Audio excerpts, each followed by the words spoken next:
right, folks, welcome to the Convocation Unscripted. This is a freewheeling conversation between Diana Butler Bass.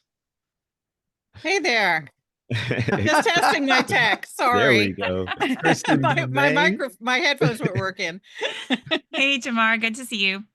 And Robert P. Jones. Hi, everybody. And I'm Dr. Jemar Tisby. We're each scholars, 3 historians, and 1 sociologist. And we write about religion and its intersection with culture, history, politics in America. We also take our own Christian faith seriously, and we're deeply concerned about the future of both democracy and Christianity in the U.S. Most importantly, over the years, we found ourselves to be not just fellow travelers, but friends. Remember, folks, subscribe to The Convocation. The link is in the chat, convocation.substack.com. We're so glad you joined us for now this second live webinar event that we've done post-election. And I'm loving seeing all the folks telling us where you're tuning in from. Drop your city and your state. Yeah. You may find somebody nearby who you didn't even know was there. Yeah, So, I already know the drill this week. That's nice. yes, y'all learn quickly. We are all still kind of reeling, I think. When we were on before, we were just like, yeah, how you doing? And it's just kind of this deep sigh and blank stare as we try to gather our thoughts. I believe that a lot of you are feeling that way as well. So we wanted to get on again now after a little bit of time has passed to talk about where we are, what we're paying attention to, and also hear from you. So I want to make sure to remind you to drop questions as we go. We're going to leave a good bit of time at the end just to respond to your questions, your thoughts, your concerns. So please be sure to share in the Q&A section. There's a specific Q&A section. If you drop it in the regular chat, we might miss it, and we want to make sure that we see your question. So use the Q&A function as we go. So before we get going on today's topic, we do have another live in-person event coming up, and I am going to kick it to Robbie to tell you all about it. Great. Yeah, well, we're happy. As many of you know, we have been on the road twice, 2 times before the election. We were at First Baptist Church in Greensboro, North Carolina. And then the Sunday after that, we were at Day Spring United Methodist Church in Tempe, Arizona, near where Diana grew up. Actually got to see Diana's house that she grew up in while we were there, which was really nice. And I took you to Mark Driscoll's church. That's true. We got to drive by that interesting place as well. And then, this weekend, we're going back to my stomping grounds in Atlanta, Georgia. So where I was born and where I got my PhD at Emory University. But we're going to be at St. Luke's Episcopal Church this Sunday, November 17th. Things will kick off at 5 p.m. Hope to see you all there. It'll be hopefully we're going to do this except live on stage there. We'll also have musicians there. So we'll have a whole round of folks at the beginning to kind of bring us in to the space, really gifted Grammy-winning, really gifted musicians. So hopefully we'll see you there. And then afterward, we will have books and we will hang out and we'll have food. So it should be a really great evening. And if you know people who are within striking distance of Atlanta, please do help us spread the word. All the details are on the Convocation Substack. Thank you, Robbie. Again, that is coming up this Sunday, November 17th. I dropped the link to all the details in the chat, so you can find it there, or just to go to theconvocation.substack.com. These are really the best events. I think all of us would agree that folks getting together in person and the fellowship, the camaraderie, even the mourning with those who mourn aspect of it is really a good reminder that we're not in this by ourselves or alone. So if you can make it, if you're anywhere in the area, please do come. And also, if you're not in the area, but you know folks, please pass the word to them.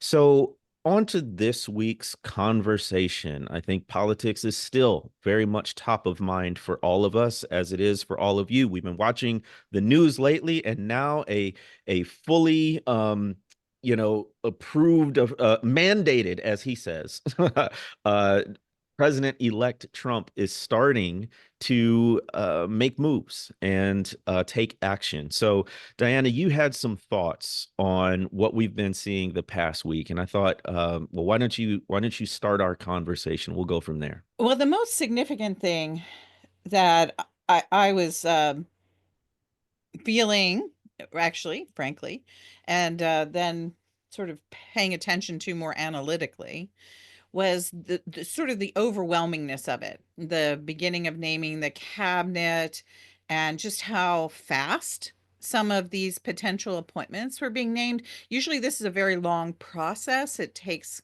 a couple weeks for a president-elect to begin to really roll out a thoughtful, vetted kind of cabinet. But no, this is coming quickly. And I think, there was the one surprise of Mike Huckabee, and then yesterday, I think it was all yesterday, there were the three quick announcements in a row of Pete Hegseth as Secretary of Defense, Tulsi Gabbard as the Secretary for National Security, or the head of the Homeland Security Department, and then um, I can't even do it. Matt Gaetz, the controversial congressperson from Florida, who had actually been accused of and investigated for child sex trafficking and personally having sex with underage women, girls. And so all three of those, and Gates, of course, being put up as the Attorney General of the United States, a guy who had been investigated for sex trafficking, to become the fellow who basically be in charge of the Department of Justice. I mean, it was a lot. And so it was hard, I think, for nearly anybody to catch their breath. It's pretty obvious to me that official Washington, where I live and where Robbie lives, was in shock yesterday. And when I realized how the reaction was unfolding around me, I went, oh, that's exactly what the plan is here. Mm. Is that this is not just a couple cabinet things or floating some, you know, names or what have you, but that this is actually a coordinated strategy of what I would call shock and awe. It's just like the beginning of, I remember when the first time I ever heard those words was at the very beginning of the Iraq War, back in the early 90s or 89, whatever year that was. And the strategy was, in the very beginning, you throw out so much power that you make a population capitulate to you almost immediately. And that's what I think was happening in Washington yesterday. I think that it was an act of shock and awe, where the Trump people were literally saying specifically to conventional Washington, official Washington, we are coming to town and we are going to bomb you. And I don't think I'm wrong about that. And there were a couple other people, um, notably, oh gosh, I can't remember his name now, but a guy who used to be James Fellows, who used to be the editor of The Atlantic, who said something very similar. And you can see also, when you look at those three appointments that rolled out yesterday, they increased in their capacity to shock you. You started out first with Hegseth, who very few people know, but has a terrible, terrible resume for heading the Department of Defense, and also is defending deeply, war criminals, right? yeah, defending war criminals and being deeply involved in Christian Yeah. nationalist circles. And then you have Tulsi Gabbard, who people have noted through the years they've wondered if she was actually a spy for the Russian government. And she's going to be the Secretary of Homeland Security. And then to have then that final kick in the teeth, putting in a guy who was charged with, although the charges were never fully brought to bear, so it's important to say that, is sex trafficking at the Department of Justice. So it's shock and all. And if you're shocked and you're awed, um, that's what they intend for this to be like. And once I realized that, I kind of was able to steel myself a little better to it. I just went, oh, this is exactly how they want me to feel. So I'm just ornery enough that I'll say, nope. Mm-mm. I'm not going to go along with this game plan. I'm just going to watch. I'm going to get myself together and I'm going to pay attention, start doing the research, be a writer, do Mm. the work I have to do, and not be overwhelmed by it. Well, I was thinking the same thing, Diane. I'm glad I love the shock and awe metaphor, and I was just thinking about and remembering. I think many of us are having like physiological memories of the Trump era, the previous Trump era, and like what it felt like, not just like logically what it was and what came forward, but there was this feeling that there was like you just never knew there were like when the 899th shoe was going to drop, right? It just felt like that all the time. And I especially remember it feeling like that on the weekends. Like there would always be something that would drop on Friday, right? And just like ruin your weekend. But I think the strategy was, I mean, Steve Bannon said this, like it's flood the zone with shit. Like that was the strategy, right? And so that there's so much going on that you have a hard time focusing on any one thing, and you have a hard time actually doing other work that pushes back against it, right? Because you're just so distracted and like, oh, I gotta like, what is that? What is this? And you're sort of like this little fly swatter, trying to kind of swat at these things that are buzzing around, but don't not having the time to kind of take a breath, think about what's really mattering, be centered, be grounded, and I think we're going to have to all really work hard, to do that piece of it. And the other thing I would say on this is I thought Ezra Klein had a really smart take on this too, is that part of what this is not even intended for the public, that this is aimed at the Senate, right? That's right. And it's a game of chicken with the Senate, and well, it's a simultaneous game of chicken, and it's a loyalty test Yeah. for Republican senators. And he's already said, "I just want you to get out of the way, not do what the Senate's supposed to do, which is advise and kind of do advise and consent to appointments, especially these cabinet level appointments. I just want to get out of the way and let me appoint whoever I want to appoint. There'd be no vetting process." And so the first test of how much the Constitution is going to hold is going to be what happens during kind of this lame duck session of Congress and into the recess here. And we will hear the first tearing of the Constitution if he gets away with making a bunch of recess appointments without any Senate approval here. And if the Republican senators just all cave. Now I think he's got to hold on to he can't lose more than three Republican senators, right? For these, so the margins they're slim for him. He'll have to hold everybody in check, and I'm guessing he knows with some of these, like Gates, that's unlikely to be possible. But whether he tries to slip it past the Senate, do these kind of recess appointments, that's where I think we're going to have to kind of pay attention to. Do you all know if you can put in an acting director of an acting attorney general in the way that he has done the acting director thing to sidestep? I don't know that I about don't know. attorney general. Yeah. And since we're talking about strategy, like this shock and awe, this is all speculation, but how serious do we think he is about these appointments? Or, is I suppose he would be happy if they got it, but surely he must be expecting some of them not to go through. And is that part of the strategy? I'm going to show you just how far I want to go, and then sort of testing out, feeling out, I guess the Senate primarily at this point. Um, or is this part of the showmanship? Yeah, I don't want to harbor any guess as to what Trump is thinking. Right? I learned long ago not to try to do that, because it could be any of the above, and frankly, all of the above are bad options here. So yeah, it could be strategy, because if one or two of them don't sail through, then you're going to hear a chorus on the right saying, "See, democracy at work," or and that they are just slightly, ever so slightly less radical. So I would not be surprised at all if that happens. But also the idea that this is a loyalty test.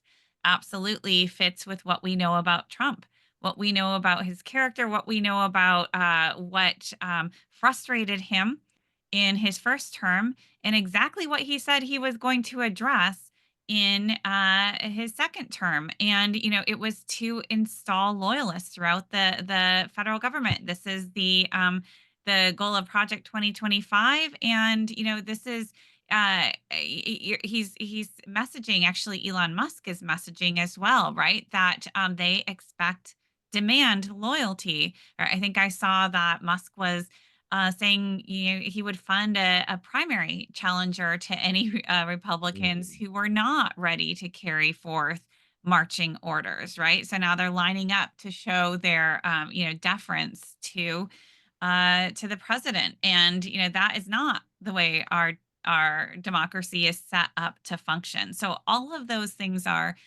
really disturbing. Maybe I could throw a question to you all, because there's a lot that's disturbing.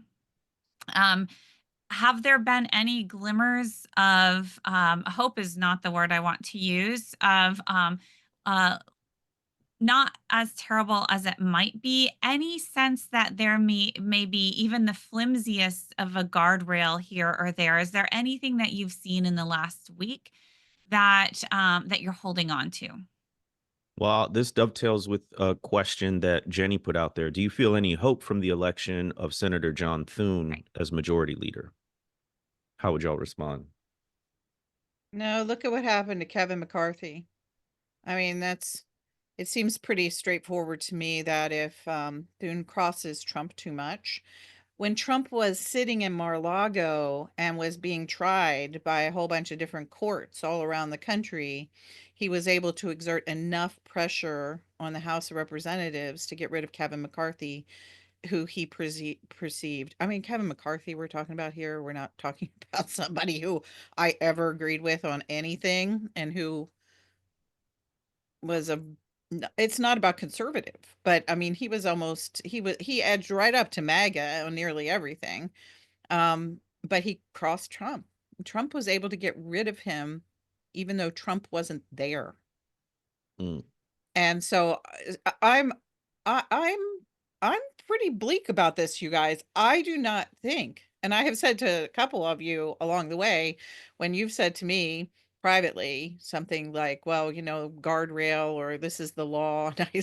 I've actually responded with, you know, I think we have to prepare ourselves for the fact that the law doesn't matter. And that is coming from the mouth of the man who first said, what was it, 9 years ago, I can shoot someone on Fifth Avenue and it won't matter.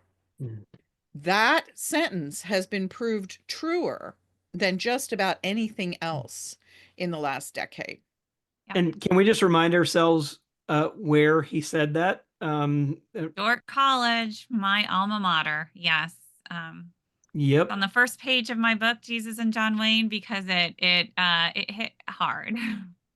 I was Yeah, watching the and there live was stream. laughter and hooting in the room when he said it at this evangelical college audience, right? When he said it, and that was way, way back. Yeah, I will say, in defense of Dort folks, that my read, and talking with people who were there, and I do know there were some Dort folks who were protesting outside, against Trump, with kind of "love your neighbor, love the stranger" signs, already way back when. That I think the majority of people who filled the auditorium were not actually from the Dort community, right, as is often typical at these kind of Trump rallies, right, coming in from from rural areas. Not that Sioux Center is particularly urban, but it wasn't the Dort community egging him on, as far as I can tell.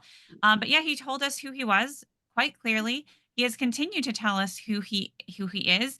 He made very clear over the last years and months of this campaign what he was planning to do, and he is now doing those things.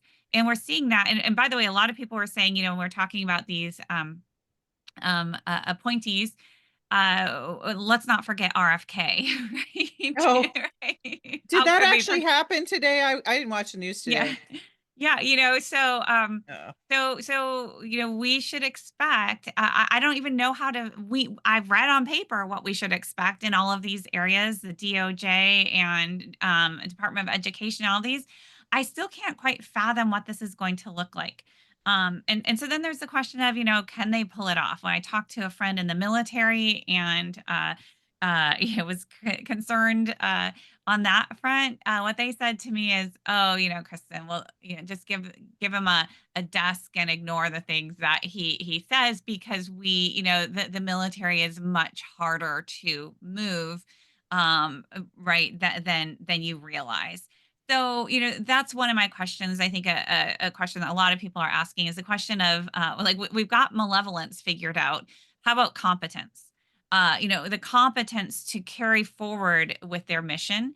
I know that they've been working on that as well, but I don't know that, they've done a lot of online trainings and so on. Do the people that they have that they're putting in these positions, or the people just under them that they're going to bring in, do they have what it takes to actually carry out this radical dismantling? I'm afraid that it doesn't take as much to dismantle something, certainly as it does to build. And so I would say, you just pull a few pieces of the foundation out and it comes tumbling. But what do you all think on that front? Mm. I mean, the bigger picture to me, is that what we know is that there will be fewer guardrails at the top than there were, right? So absolutely, that is a given. But then the other thing that I just keep, if I kind of again step back from all, like the image I've just had is that this is like a clown car, like with all of the kind of dysfunctional clowns piling out of the car, and you're like, really? Can there really be one more coming out of the car? And like, oh, yep, there's one more. That's the kind of the feeling that I've had, kind of watching this, kind of unfold. But I think that the thing that's kind of holding on to me though is that in addition to it being a test for the Senate, I think it is also a very clear and deliberate expression of contempt for the government itself, Correct. right? Of just utter disregard and a devaluing of the functions of government. It's just a middle finger to the act of governing itself, to put people in place whose very missions are antithetical to, like, whose bios are well, one, unqualified, but two, ideologically speaking, are actually opposed to the thing they are going to be stewarded with trying to make function, right? And that's like what governing is supposed to be about. Like you don't like win, but I think this is the thing. Is just it's just such disrespect for the act of governing and the common good and just the things that government can do, right? So good things government can do in the country. It really, so clown car and middle finger are the two things that are like in my head. Isn't that very lack of confidence and the uh, scorched earth um, approach to institutions? Isn't that partly what people Voted for. wanted? Yeah, what they were voted for, because so many folks were voting out a sense of the government hasn't helped at all. If it's done anything, it's made it worse. We need people who are going to be there and shake things up. And the middle finger is to government institutions and who they perceive as bureaucrats. Um, and again, what I'm trying to do is constantly put myself in the shoes of somebody who's not like me, who spends all day every day focused on these kinds of things.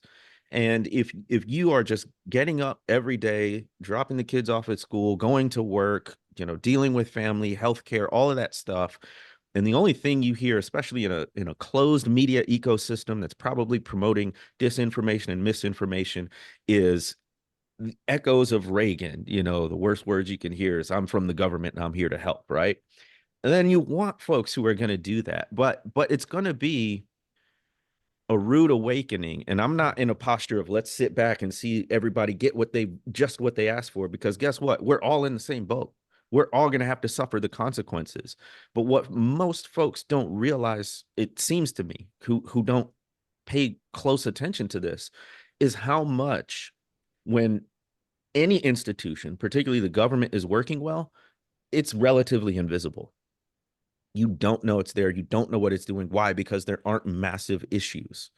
But now, when you get people in who are deliberately brought in to just dismantle and destroy, that's when you start to see, oh, government really did do a lot. And it did do a lot, if not well enough. And now that it's not, and it's much easier to break something than to fix it. Anybody with kids knows that.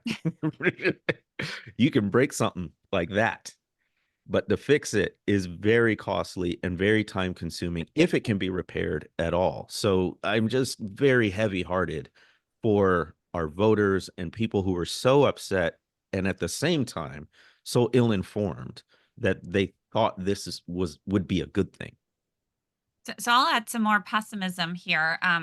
That we've got the destructive forces, and then we have the weaponization of different government functions in a way that they have never been weaponized before, right? And here Trump was also very clear on the campaign trail that this is what he planned to do, right? He was going to punish blue states. With hurricane relief or with any federal aid, and this seeking retribution, right? He has power to wield that power, and to coerce people to bend to his will, right? That's just what he does wherever he goes. And somebody in the chat mentioned this video. I caught that too on universities, right? And how to um not just put an end to any affirmative action carried out by universities, but retroactively punish any universities who engaged in affirmative action in their selection criteria, which is essentially almost all universities, right? And threatening to then drain the endowments of those universities, right? And not extend any federal grants to any institutions that don't comply. And then on top of everything, suggested that reparations should be given, reparations given to white students who are discriminated against, right? So this is a lot, and to me, something like that was really chilling because what you see there is then just using the what have always just been neutral tools of government, federal aid to college students that just go out based on need and because we want to have an educated populace being turned into weapons to force submission. And I mean, this is just not the way this country has operated. Other countries operate in this way. This is not how we have operated, and I know for a fact that there are a whole lot of people who voted for him who are deeply pleased with this, right? It's a stick it to the libs kind of thing. It's retaking the universities, and for people who have been fed a steady diet of the left is out to get us, the left is destroying our institutions. This is actually what they want. So that was something that I found deeply unsettling. I like what Jamar said a couple minutes ago. He harkened back to Reaganism, and I remember way back when, mostly because I was a college student when I first heard it, but it's basically in history books at this point. Is the old joke about that William F. Buckley made about that he'd rather be ruled by the first 100 pages in the phone book, people in the first 100 pages of the phone book when we had phone books, um, than the entire faculty of Harvard University. And so what you're talking about, Kristen, is a sort of an really old, very deep strategy that I mean, it's always weird when it comes from people like, say, Buckley, who graduated from institutions like this, and so many of these, senators and Yep. all these people who actually benefited greatly by being part of the elite education class. It's been tried on various levels of higher education ever since Reagan. Here in Virginia, the last time we had, not under Youngkin, but the time before that when we had a Republican governor, I think it was Bob McDonnell. Ken Cuccinelli, who became sort of famous under the first Trump administration, was our attorney general, and he went after the science departments at UVA, and they actually cut state money from the university system. They brought people who taught about climate change, for example, to trial. I mean, like they brought them up for the faculty equivalent of heresy trials, and it was brutal. And one of the things that made it ensured that Republicans didn't get in charge for another several years after that was that people who valued UVA, and so many of them across Virginia, just that's really important to them. They got really angry at that specific state interference of grants and the independence of the UVA faculty. Um, I guess that's happened in North Carolina more recent, or UNC more recently. So if what you were describing is not just a strategy that they're going to sort of introduce whole hog on a national level, but it's already been a sort of tested strategy in particular state university systems. And we've certainly seen it be unfolded in a very radical direction in the universities in Florida. So this is already out there. And the idea of taking it to a national level, I don't think should surprise anybody. And I suspect that a lot of faculty are probably, they've been talking about it in faculty commons already and are trying to prepare themselves for what's coming.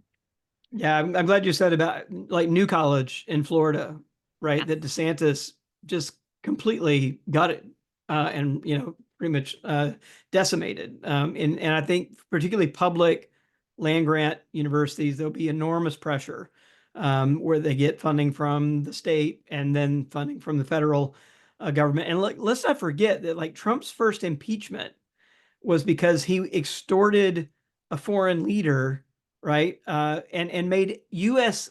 aid to be contingent upon him digging up dirt on his political opponent. And so, like, that's in the water now. And so, we have another national disaster.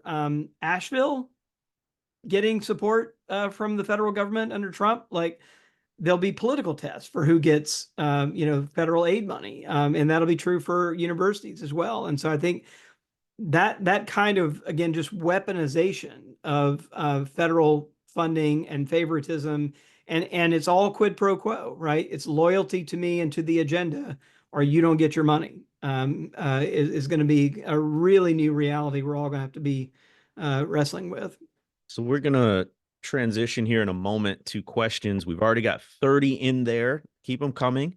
But Robbie, in a second, I want to see if any new data or polling has come out that has revealed or corrected anything from last week. And I just want to say one of the things that I'm looking out for and that I don't think we are sufficiently conditioned for in the US is the level of corruption and law breaking done within the government with impunity. We just got a Supreme Court decision that all but said the president can do anything and not be held accountable, not be prosecuted. We have a president elect who we already know is willing to do anything he wants, regardless of the law. A lot of it's going to revolve around money and back scratching. Who's getting contracts? Who's getting funding for this, that, or the other? A lot of it's going to be blatant conflict of interest, blatant just cronyism. And I think on some level, even if we pay attention, we've seen the courts fail time and again. We really do think there is a stopgap. There's a law. There's a line that the law will enforce. I don't see that. I don't see that anymore. Maybe in a few cases, if we're fortunate, but there's just going to be so much that they can do right out in the open and get away with. And to me, it's not just the law breaking, it's the impunity part, the having no recourse part. And because there's no penalties, there's also no shame. Right. So there's not going to be really an attempt to hide it. We're already seeing it. We'll get to this in a moment, but folks like Elon Musk and his involvement in this, which is a direct conflict of interest. He has contracts with the government right now, and that's only going to get worse and increase. And it's not even just the US, it's international. So I'm sorry, folks, if you signed on to get some word of hope or encouragement. We're not There's not a whole bunch that we can add to that. But before we move on to these questions, Robbie, our numbers guy, have you seen anything in the past week or so that you want to share? I think not a lot. Just another word of caution that, the exit polls are not our best measurement for subgroups. So you just kind of have, particularly if you're not just looking at the top line stuff, but the smaller the group, the bigger the grain of salt you need to add to the results. I'll just give you one interesting thing. So, as a matter of kind of just like public education, we actually have two exit polls. There's not just, there used to be one, and for the last couple of election cycles, there's been two. One of them is the one that the New York Times and CNN and ABC, NBC, the networks have traditionally used. That's the oldest one we have, and that one is put out by Edison, and it is usually called the Edison National Election Pool. Pool, POOL, because of pool of organizations. That's the longest one we have, but there's also a newer one that's called AP Votecast. It's put out by Associated Press and another group of related entities there. And in the religious landscape, they both mostly cohere. And again, the kind of big numbers are white Christians supported Donald Trump. And it's not just white evangelicals. Reminder, 8 and 10 white evangelicals, but 6 and 10 white Catholics. And we're pretty sure 6 and 10 white non-evangelical Protestants, the mainliners, also, as they have in the past. It's not a surprise. The one place I'll point to is that there's some discrepancy between the two exit polls among Latino Catholics. The Edison poll shows for the first time, and I was stunned to see this, for the first time, that a majority of Latino Catholics voted for Trump. It didn't sit right with me when I first saw it. And now that we have some numbers from the other exit poll, it looks like they're showing only 4 and 10 Latino Catholics voted for Trump. So about a 12-point spread between the two exit polls. I think the 4 and 10 is closer to right. That aligns much more with the pre-election stuff. We'll know in a few weeks, though. I think the thing to say is like, so PRI, a bunch of other people, we're all in the field right now with post-election polling, and we'll have much better subgroup estimates once the first wave of like high quality polls comes out. That's probably not going to happen until after Thanksgiving. So we'll kind of have to just hold on and work with what we've got to work with. But I still think that the thing we definitely know is that I wrote a piece at Time kind of just saying what white Christians have wrought, and it's 2/3 of all white Christians voted for Trump. It's 80% of white evangelicals, but 6 and 10 white non-evangelicals and 6 and 10 white Catholics. All the kind of quarterbacking and postmortems doesn't change the fact that the one group in the country that was able to stop Trump were white Christians, and they didn't do it. Like, so the blame doesn't go anywhere else except for white Christians overall. That again, 41% of the public and nearly half of the electorate. And that's where the buck stops, I think, for kind of why we have the president that we have. Kristen, this question comes to you from Steve. My take is that Trump and his ilk will have to own the consequences of their madness, stupidity, and evil. Can we let it go for this bumpy ride for the next 2 years? Just let the consequences play out and folks see how bad it is. Yeah, I find that very tempting. I understand where that's coming from. I think it's also extremely dangerous because what are we even talking about?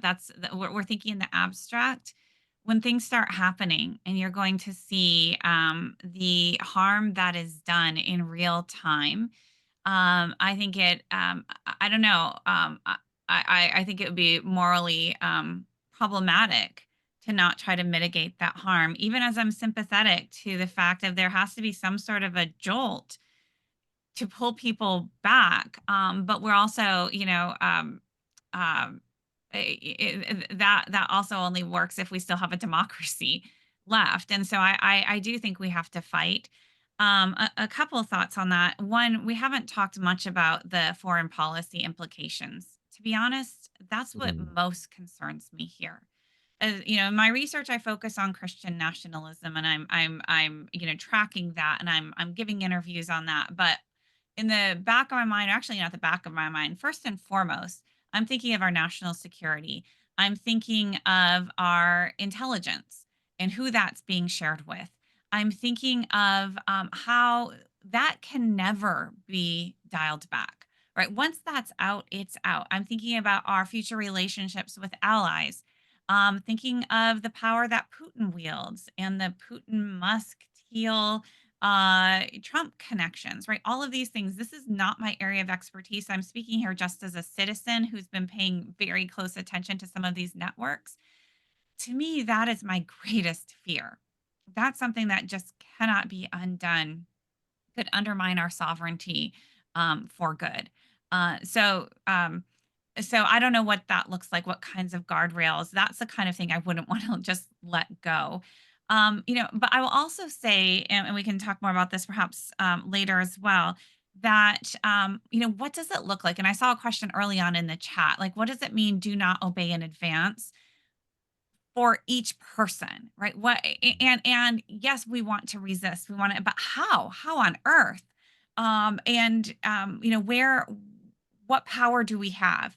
I think all of us are feeling that kind of level of helplessness. And when Robbie and I were talking before we started this webinar, both of us were kind of bringing the same thing to the table here, and that's to look local, to mm, really look local. And that is, a lot of things are still happening at the local level, will need to happen at the local level, can be held at bay at the local level. So now I think it is incumbent on every single one of us to get involved in active ways. I mean, we're when we think that we're involved, it's because we've been posting on Facebook, and maybe we had a conversation with a friend and we posted an article, and we emoted, right? And lamented and grieved, like all of that necessary and good.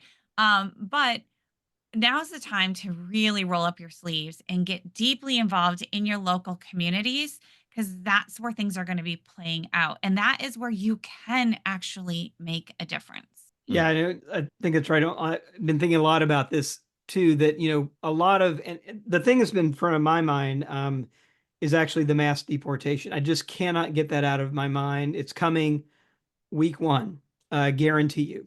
Right. And so we have to be really ready for that. It'll be executive orders on day one that'll set all of that in motion. We already got cabinet appointments that are starting to kind of lay the groundwork for that as well. We get Stephen Miller, right, as associate chief of staff, sitting right behind the president in the West Wing. So that's somebody like front and center, and so I thinking about that, but they're going to need, they're going to need a couple things. One is they may resort to the U.S. military, despite the fact that that's currently illegal under U.S. law, but Congress can actually give the permission to do that. So we may be watching for suspension of that law, and a national emergency, something like that, that kind of gives these extraordinary powers right off the bat. He's already using words like "we've been invaded" by a foreign power to talk about immigration, setting the table for that as well. But he's also going to need the cooperation of local mayors and local governors in order to do this, because it's going to be carried out at the local level, often trying to use even police to do immigration work. And the one other thing I'll just say that we have been here before, and Trump has already also cited sedition acts that set the stage for the Japanese internment camps, right? Which most of us today look back with disbelief that that didn't happen in our lifetimes, that ever was an American policy. But I went back and looked at it, and lest we forget, those internment camps were in place for 4 years between 1942 and 1946. It was put in place by FDR. And it was wildly popular. I went back and looked at some 1940s public opinion data. 93% of the public approved of those things, and half of the people not only just approved of the removal, and it was 110,000 people of Japanese and German descent that got rounded up and put into these militarized internment camps. And half the people said that they should never be allowed to go back. That was public opinion, right, in the 40s. So we could clearly get there in this country. And in fact, when we did some pre-election polling, we found that it's about 4 in 10 Americans. Even when we said we should round up people up and put them in encampments, even if that means using the U.S. military, we had like 4 in 10 Americans saying that they would be down for that, and we had 8 in 10 Republicans saying that Mm. they would be for that policy. So, like, this is absolutely coming our way. And I think it's one of the clearest places where people of faith and other citizens of goodwill can actually stand up and at the local level say, no, no, no, not our community. That's not happening here. It Well, is that it is worth noting historically that they didn't just go back. Is that Asian American neighborhoods, Japanese American neighborhoods all throughout the western part of the United States were destroyed. Their property was seized. And when people got out of those camps, they literally came out of those camps and had to start their lives all over again. And their goods and their businesses and their Yeah. homes and everything else were redistributed to other people or just taken down. I used to live in Santa Barbara, California, and there was this gorgeous piece of land right on the coast that was once upon a time a Japanese American neighborhood. And it was devastating when you walked around that property and you saw all these foundations of houses and all these ruins of streets where little children once played. And what happened to those neighborhoods was that everybody was carted off and put into camps in the western mm. part of the United States, and they never were able to recover what was rightfully theirs. And let me add too that I mean, scholars of authoritarianism have been also reminding us that it's rare, meaning essentially non-existent, that regimes will build, these camps and then just limit to them to their, original stated purpose. And also think about Mm. who's building these camps, who's profiting from them. Private prison industry, cronyism here, corruption, right? And then once you've got the camps, yeah, they're pretty handy if you have other enemies within that you need to take care of. Now, again, even saying this is like, what country am I in?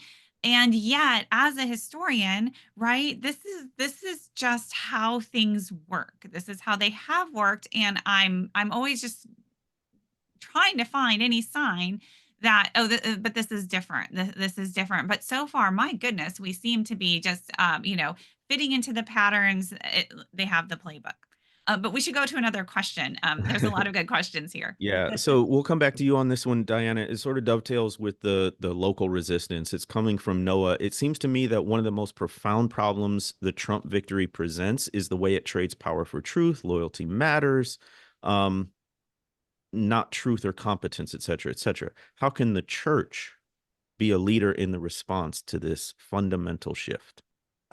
Well, if people have been reading the work that I've been doing for certainly the last year, if not the last 2 years, is, I've been trying to build in this kind of resistance in advance. And there are two things I've really emphasized more than anything else. And one of them is the absolute importance in faith communities to teach people what truth means. Mm. And this is a hard call for many of the people I hang around with who are mostly liberal Protestants, because we have shied away from teaching in very overt ways stuff that is true. We trade happily in ambiguity and what I would call sort of thinned versions of diversity.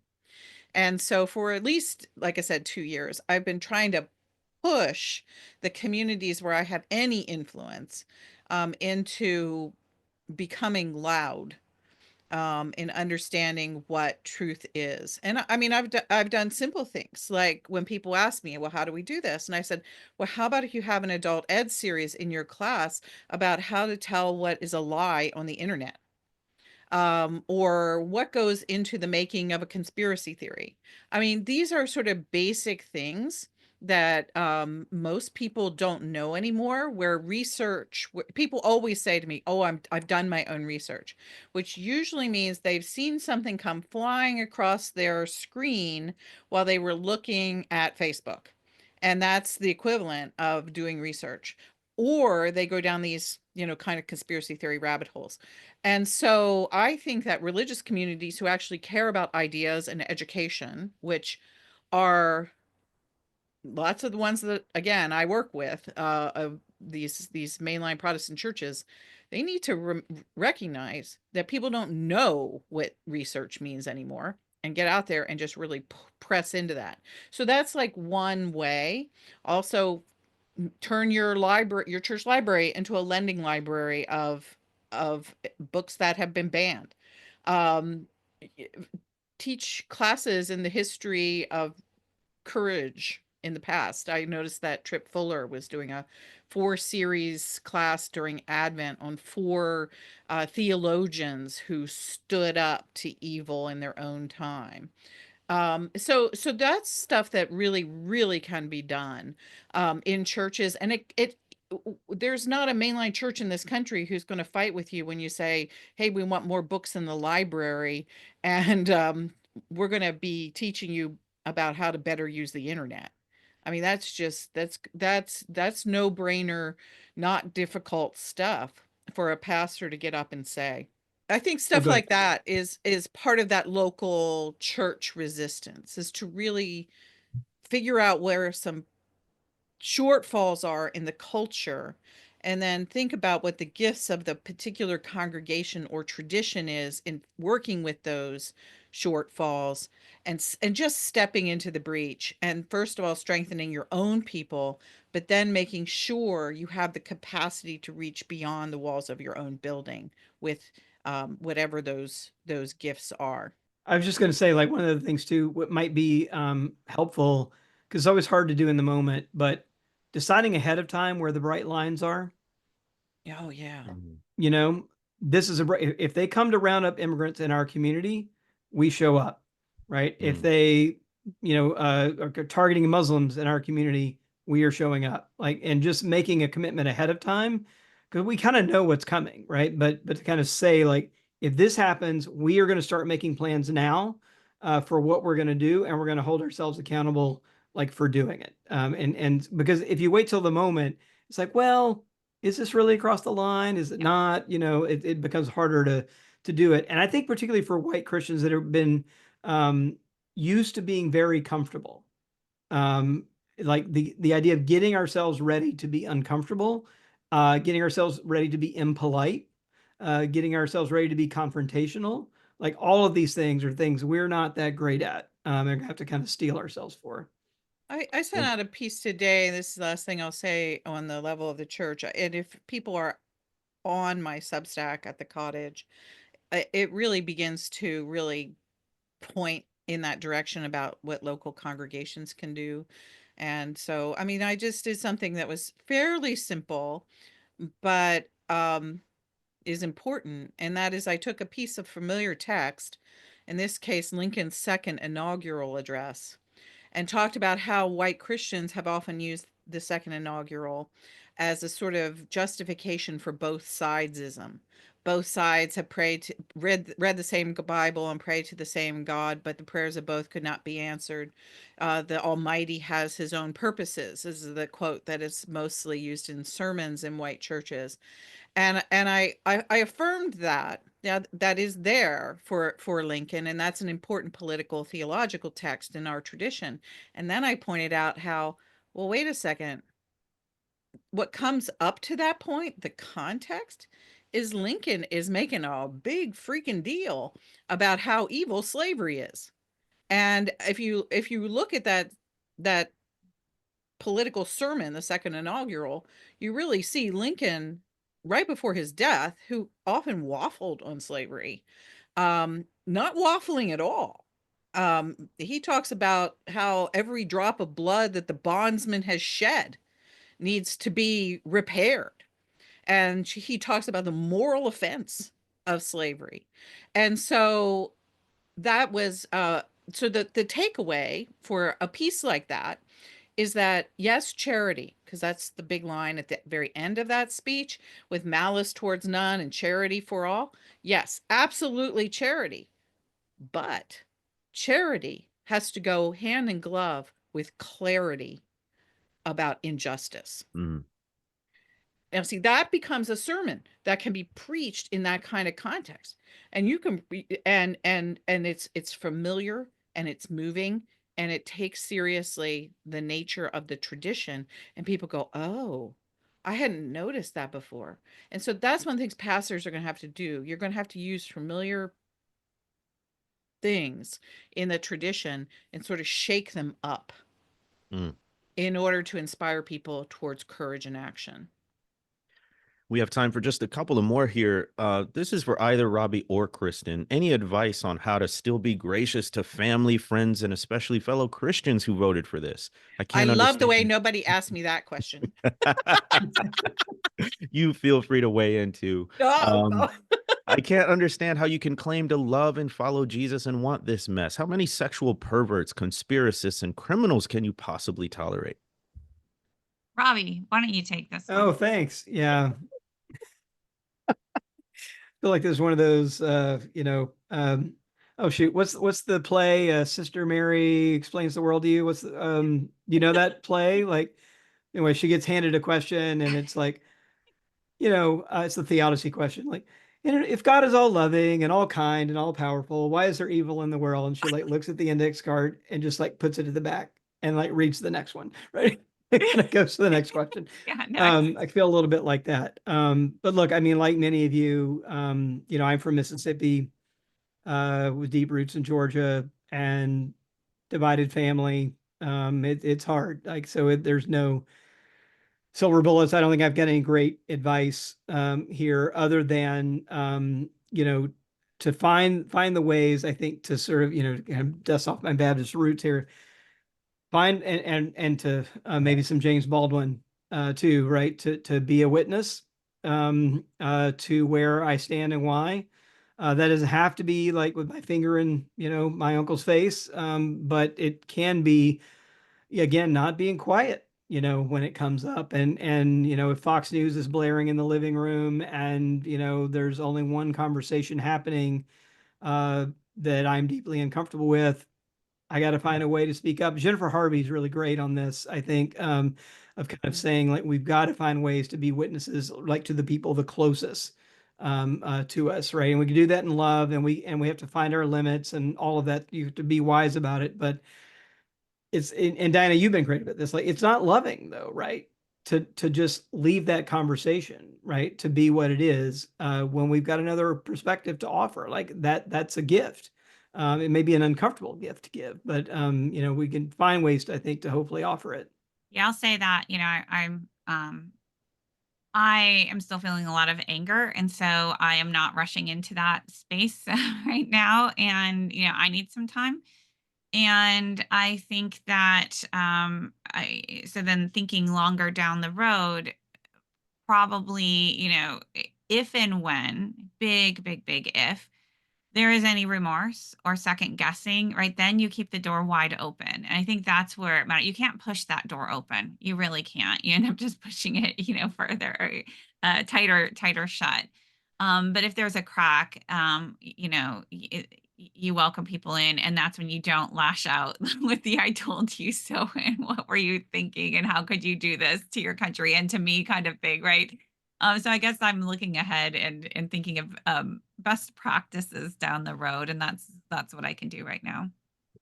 Do either of the two of you, I think this was directed at Kristen and Jamar in particular, know the book called Dis Disarming Mm. Leviathan? Yes, Mhm. yes. I ordered it, but I haven't read it, and it comes from InterVarsity Press, so it's a much more evangelical publication. I'm wondering if either you two have read that, and maybe that's a source to recommend to people. For sure. I endorse that book. It's by Pastor Caleb Campbell down in the Phoenix area. Yeah, Arizona. And, Just met him. it's a really helpful slash frustrating book because he won't let us off the hook as Christians to just like give people the stiff arm. Essentially, he's not saying stay in toxic relationships at all, but what he is saying is like, look, there's no magic word, phrase, or argument here.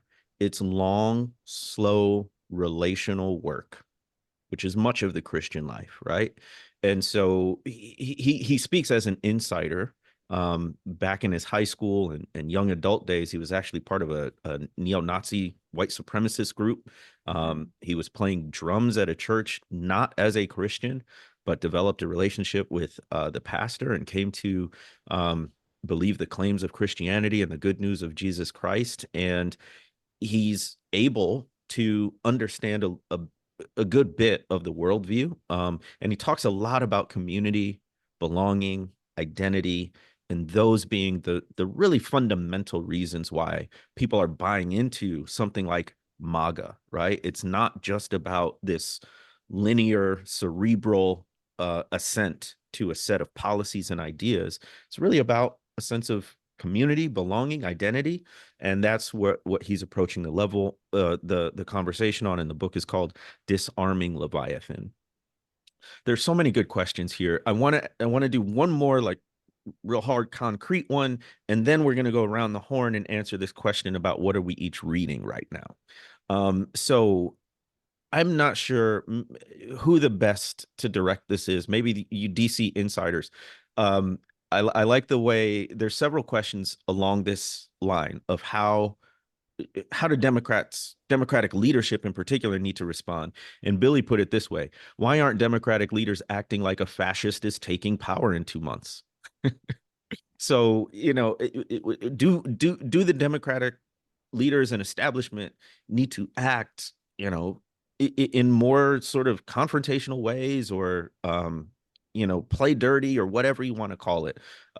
So maybe our DC folks can address that. Never underplay the amount of denial that goes on among DC insiders. I mean, there's a very strong sort of set of beliefs here, and they've been functioning over a long time. And it's and those include things like oh, it can never happen here. And if you just have these policies, it's going to fix everything. And I think we saw a lot of that operating in the Biden administration. It's just like, oh, well, if we do infrastructure, if we do all these things, it's just going to, people will notice and they'll see how much better their lives are.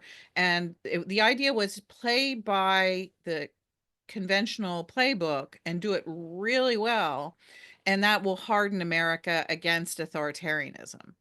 Um, and that, I think, wasn't just that Democrats aren't doing the work now about fascism taking over in 2 months. I think that they misjudged what the possibility of that was over the last 4 years. And that's part of the shock that's around in my neighborhood, at least, is like, well, wait a second. Maybe this is really going to be different. Maybe these people are really serious. And I don't know if we can survive this or not.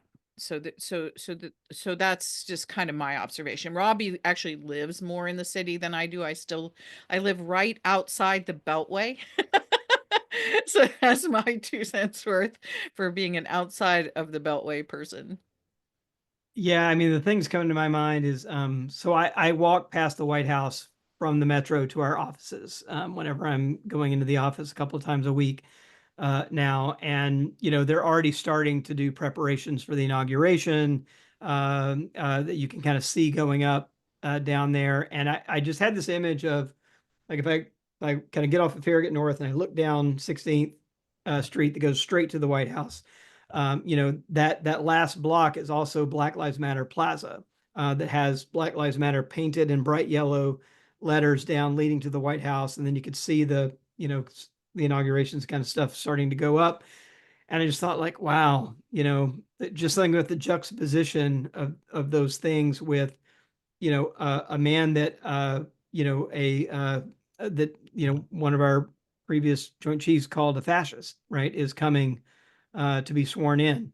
and that there's an oath, right, that's going to be issued at that place that's about defending the Constitution, that he'll lie about while Right. putting his hand on a Bible, right, to take that oath.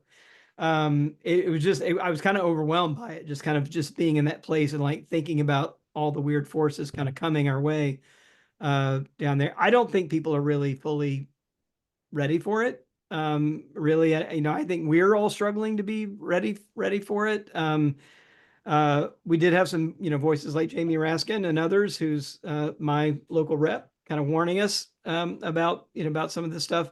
But and I think that the media wasn't quite there, right? They started using the word fascist and Nazi in the last few weeks of the campaign.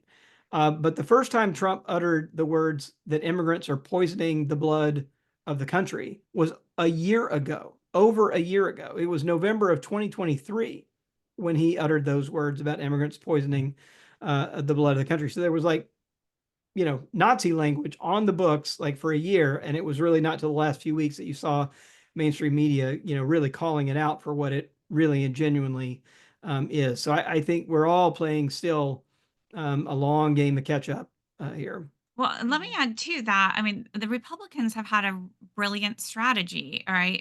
This projection, right? Always, always accusing Democrats of doing exactly what they're doing. And so, when Democrats are saying, democracy is under threat, they say, yeah, and Democrats are the ones, right? They stole the last election, and they, so it was always just flipped around. Well, what that means now, right, is that when it is really truly right democracy, the future of our nation is very much on the line.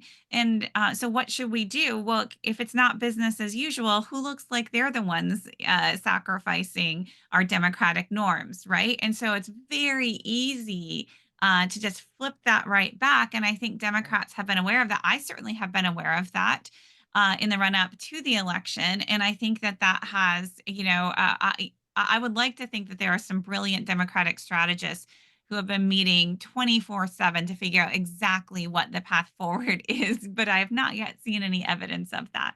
Right. That's the other thing to help people, maybe give them a little hope, is that the most important things in Washington, you never hear about them happening. They're happening behind closed doors where there's no access to the conversations, especially by the media or by anybody who would have sort of loose lips. And so there's stuff that happens and is happening that none of us will know about. And so our job is to press what can be pressed publicly on the right people to help them make the right decisions. And of course, to do our work, to bring ourselves and our voices and our courage to this moment.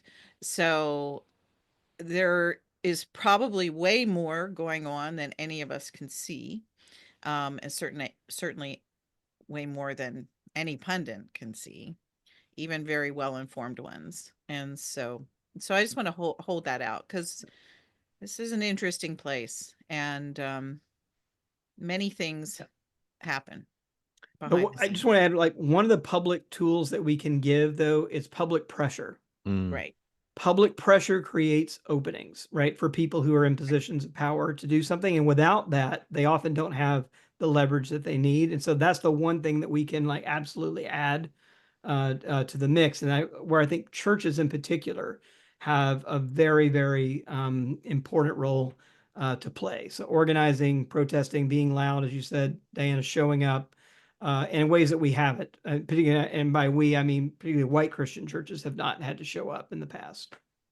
And it I might have just to be, oh, I'm sorry. go I was just ahead. going to say real quick, in final word, it might just be that as we move ahead, churches will be one of the last places that um, the cruelty will be directed, because it's easier to come after college professors. It's easier to come after, you know, certain kinds of groups that are overtly hated by MAGA, but to attack churches, they're going to have to make some theological moves and demonize half of the churches or what have you.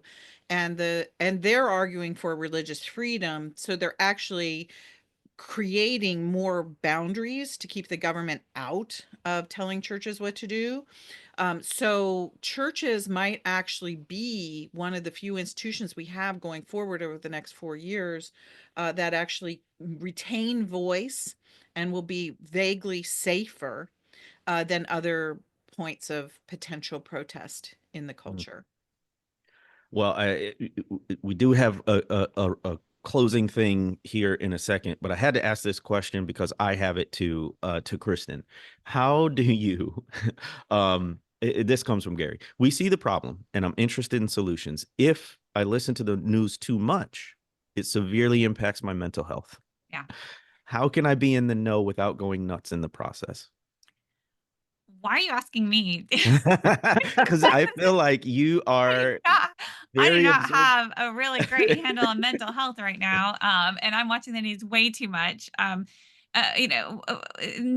Again, like ordinary people, and I put all of us in that basket.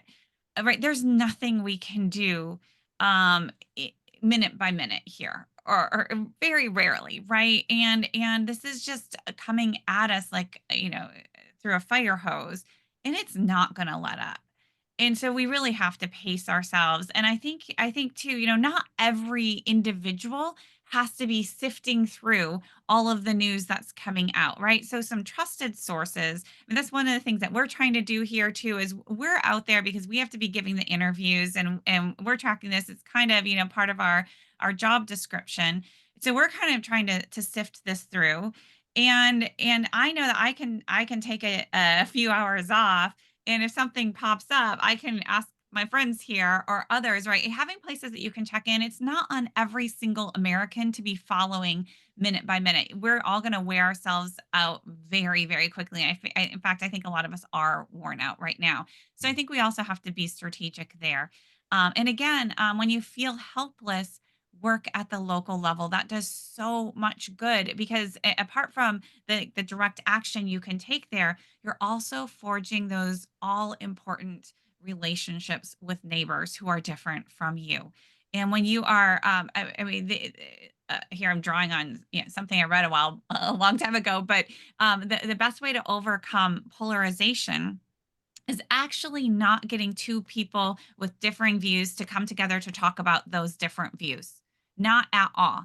That doesn't do anything. It usually makes things worse. What you do is you get people with different views and you give them a task that they can work on together. That has nothing to do with their differences. You give them that common task. That's what you do at the local level, right? You plug in and you work with people, and don't just pick the lefty cause, maybe, right? Pick a cause that's going to put you in your community doing good and forging those relationships.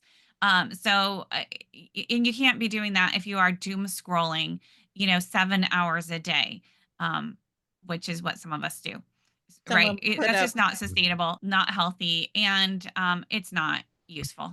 Can I just somebody offer put up like food banks and libraries, and that's really a place to start in local level. yeah, just one tiny little practice? Like I have now set like a 7, 8 o'clock phone goes away moment for myself, just to like I can't like going into sleep and trying to kind of just I got to get in a different space. And so just yes, there'll be 5 recess appointments that'll happen between 9 p.m. and 11 p.m., but I will find out about it tomorrow morning. Right. And Yeah. that will be fine. But I think that's a really helpful, like, no phones in the bedroom, like turn them off at 8 o'clock, like that kind of thing is just little stuff I think is helping to keep me a little bit sane. All Can I right. just say, as we Yes. wrap things up, just a shout out to you all in the chat. I do believe this is the collectively the smartest Yeah. chat that I've ever seen on a Right. Zoom call. And so it is an absolute Yes. pleasure to be here with you and to be in this kind of facilitated community with you all. Just kudos to the all of you. Yes, we've got some mini essays and dissertations here. We've got folks Googling information in real time. This is a really good collective wisdom here. Lightning round for us all. What are you reading these days? Could be fun, could be serious, could be whatever. It could be nothing at all. I'm just trying to sleep. So let's start with Diana, then we'll go to Robbie, and then end with Kristen and me. Two things. I'm reading poetry. I talked about that last time first time we were on the road. Seems like that's all I can manage are these little chunks of poems. So that's part of it. And then other than that, I'm just trying to sleep. I'll jump in. I just want to give a shout out to Howard Thurman's Jesus and the Disinherited. I did reread that this year quite intentionally, both for myself and with my son, with my 14-year-old son. And it was mostly because I was like, okay, what version of Jesus do I need to be thinking about right now? And it's clearly that in that book, and that book was written like 1945. I think it's really interesting. It's a book that King carried around with him, mentor of kings. So like I think that book's been really important. And then over Jemar's left shoulder is The Spirit of Justice, which we can't not mention here because it is all about stories of resilience. And like and Jemar, I can't resist here. We white Christians love to talk about Bonhoeffer, and we probably should be talking about Bonhoeffer right now. But there are domestic sources in the Black Church, as you so help us see, that in fact Bonhoeffer was in Harlem right when he was here. And we've got those sources closer to home that we really need to be paying attention to. And Jamar's book helps us do that. So I was thinking of how to dodge that question because I'm actually reading a couple of books right now that I do not want to disclose because they are the background for my next book and the book that comes after. And so I am still determined to expose everything that still needs to be exposed. And so you'll have to stay tuned on that. But what I have read, that I can tell you about recently, two books that will Are be these like releasing. Christian romance novels? I just got to know. I It's already all for did that research. chapter. This one's a whole lot darker. All right. I would not be embarrassed to show you my Christian romance collection. Not at all. It's just on that side of the room. Uh, but a couple of manuscripts I've read recently, books that are coming out soon. I gave a shout out to Catherine Stewart's Money Lies in God on a Substack recently. Such an essential book. Put it in your cart. Don't get Amazon. Go to your bookstore and order it, or go to bookshop.org. Right, these little things that we really need to do better in all areas of life. But and then the other one I'm very excited about, and I will be writing on soon in Substack, is Beth Ellison Barr's next book, Becoming the Pastor's Wife. Which sounds like it might be kind of niche. It is not. It is another one of these books that just breaks things open. So if we can't deal with things on the top for a bit, or if that's really hard, we can still break things open down below. And the history of patriarchy and the history of just deep-seated misogyny, the existence of abuse and toleration and perpetrating of abuse in Christian spaces. We have got to root that out. And I know that Matt Gaetz is not going to help with doing that on the top, but we have to tell the truth, and we can do that on the grassroots level. And that book is absolutely going to break some things open. As for me, I am reading The Religion of Whiteness by Glenn Bracey and Michael Emerson. That's a sociological analysis. A couple of you asked in the questions, how can white Christians like fall for this? This is one of the books that helps us unpack why that is. And then for fun, I am reading the latest Jack Reacher novel. They come out about annually, and this one just came out in October, and it's my little treat every day at the end of the day to read a spy thriller. So yes.